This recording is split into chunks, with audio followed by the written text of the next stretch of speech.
ஆடிப்பெருக்கு ஆடி 18. ஆடிப்பெருக்கு ஆடி 18 அன்று விரதமிருந்து காவிரி தாயையும் ஸ்ரீ மகாவிஷ்ணு மற்றும் சிவபெருமானையும் வழிபடுவது மிக சிறந்த பலன்களை தரும். இந்நாளில் விரதம் இருப்பதால் கிடைக்கும் முக்கிய பலன்கள்: வம்ச விருத்தி மற்றும் புத்திர பாக்கியம். திருமணமான தம்பதியர் இந்நாளில் விரதமிருந்து வழிபட நல்ல புத்திசாலியான குழந்தை பாக்கியம் கிடைக்கும் என்பது நம்பிக்கை. தீர்க்க சுமங்கலி பாக்கியம்.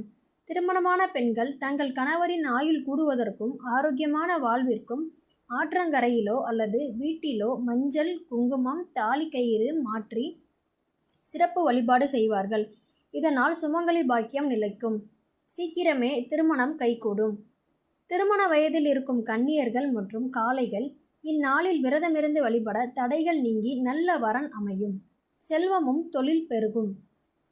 ஆடிப்பெருக்கு நாளில் தொடங்கும் காரியங்கள் பல்கி பெருகும் என்பது வழக்கு. இந்நாளில் விரதமிருந்து புதிய தொழில்கள் தொடங்கினாலோ அல்லது லக்ஷ்மி தேவியை வழிபட்டாலோ வீட்டில் செல்வ வளம் பெருகும். விவசாயம் மற்றும் தொழில் செழிப்பு. நீர்நிலைகளை போற்றும் நாள் என்பதால் விவசாயம் செழித்து தானியங்கள் பெருகும். வியாபாரம் மற்றும் தொழிலில் லாபம் அதிகரிக்கும். பாவங்கள் நீங்குதல். புனித நதிகளில் நீராடி விரதமிருக்கும் போது இதுவரை தெரிந்தும் தெரியாமலும் செய்த பாவங்கள் நீங்கி மன அமைதியும் புண்ணியமும் கிடைக்கும். எளிமையான விரத முறை.